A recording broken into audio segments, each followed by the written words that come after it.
Bayview Mansion, the most beautiful villa in North City. In the master bedroom, John got up from the bed and walked into the bathroom with a blank expression. To Emma, it was already a familiar sight for someone who had just been intimate with her to suddenly change their demeanor. She got up and put on her clothes. Her long hair framed a flushed, beautiful face, sexy and alluring, even more so in this moment. John finished washing up and came out of the bathroom. He glanced at Emma with a cool gaze, his brow filled with cold indifference. "Sign this," he said, taking out a stack of papers from the bedside drawer and tossing them on the bed. Emma lowered her eyes to look. Written on it in glaring letters were the words "divorce agreement." She lifted her gaze to John, asking in disbelief, "You want a divorce? Sophia is awake. I need to fulfill my promise to her." John lit a cigarette, his handsome face full of apathy. Her face turned pale. Mustering up great courage, she asked again in a small voice, "Is divorce the only way? Is there no room for discussion? Emma, you know the purpose of our marriage. I've already let Sophia down once. I don't want to hurt her a second time." His meaning was blunt, allowing no room for negotiation. Divorce was the only path forward. Seeing the tenderness flash in his eyes at the mention of Sophia, Emma felt very envious. She also understood completely that his heart was fully devoted to Sophia, the woman who nearly gave her life for him.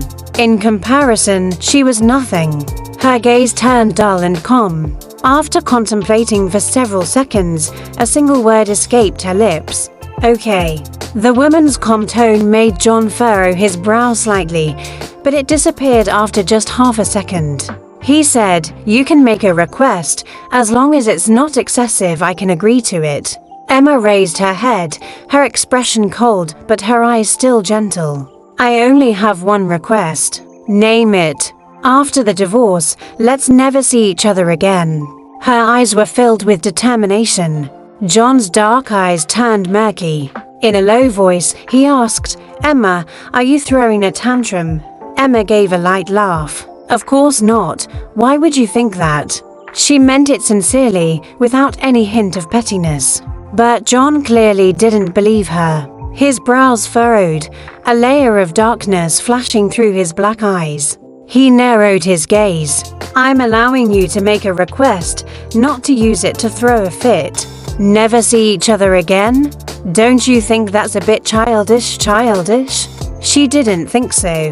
In an icy tone, she said, "This is my request. As for anything else, I don't need it." Afraid she wouldn't be able to control her emotions and start crying, she quickly turned around, picked up the divorce agreement, and without even glancing at it, grabbed a pen from the counter and signed her name. Decisive, succinct, without any hesitation. Emma's heart ached. No one knew that she had deeply loved this man for 10 years. She pursed her lips tightly, unwilling to let her tears fall. Thinking back on this past year of marriage, he had doted on her and fulfilled all the care a husband should give his wife. It was she who had gotten lost and developed the illusion that he could forget he had always had someone else in his heart. Now it was time to return things to their rightful owner. She silently took a deep breath and turned to face John. "When should we handle the procedure?" Hearing this, John's brows were upon together. Despite being husband and wife for a year, he never realized that this normally gentle woman was actually so eager to cut ties with him. He narrowed his eyes, his expression unperturbed and indifferent.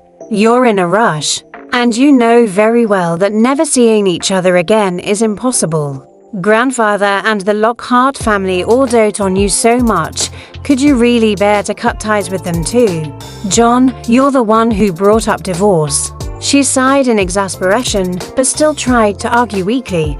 "And we're getting divorced, so why are you still trying to control what I do?" Her heart felt cut to pieces, but she still had to pretend to smile casually. "Do you know how much this makes me misunderstand? Misunderstand that you might have even a shred of reluctance to part with me?"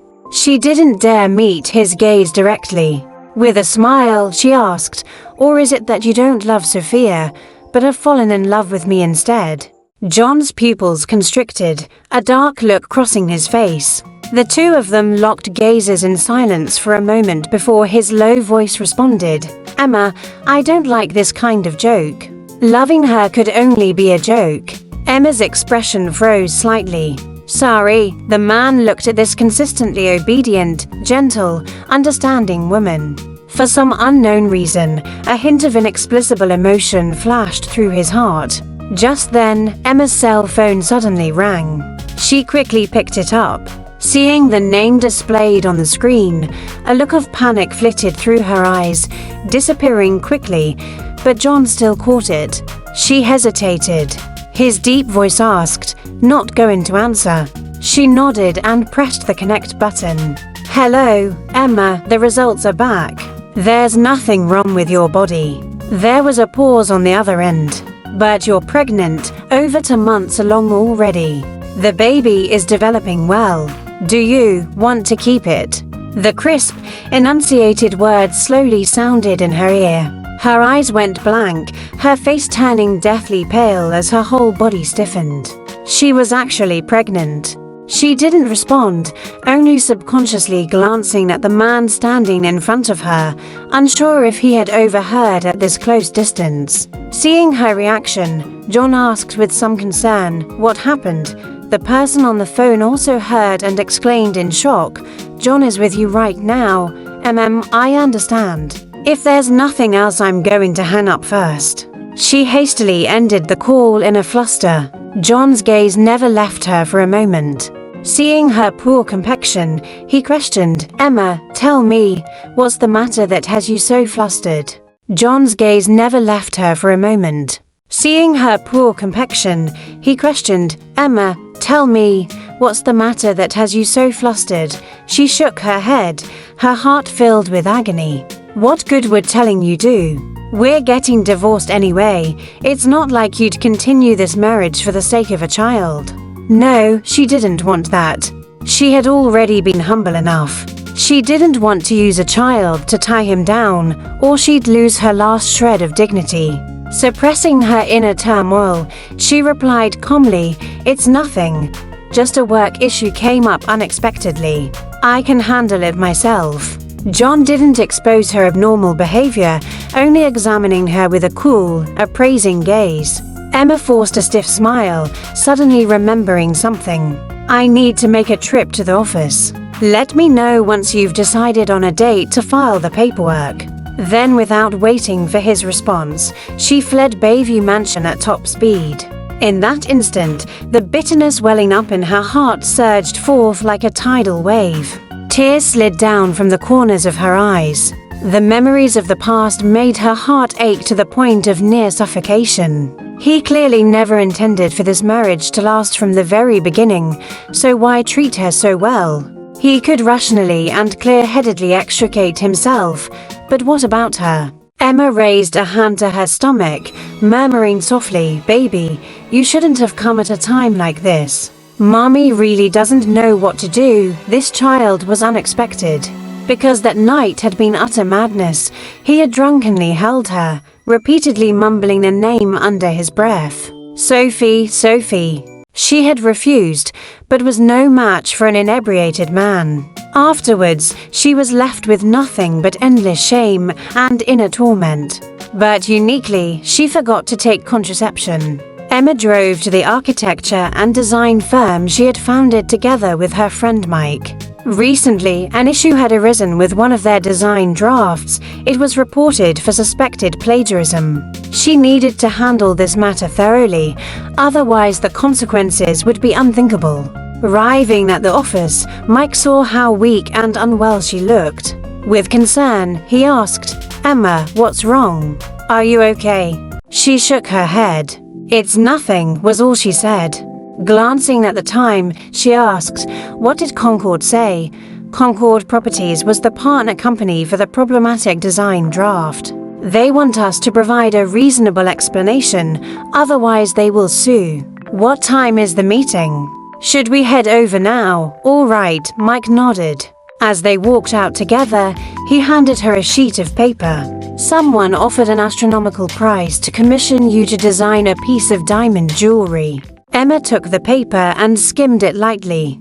Without any hesitation, she turned it down. "Not possible right now. Let's discuss it after John and I finalize the divorce."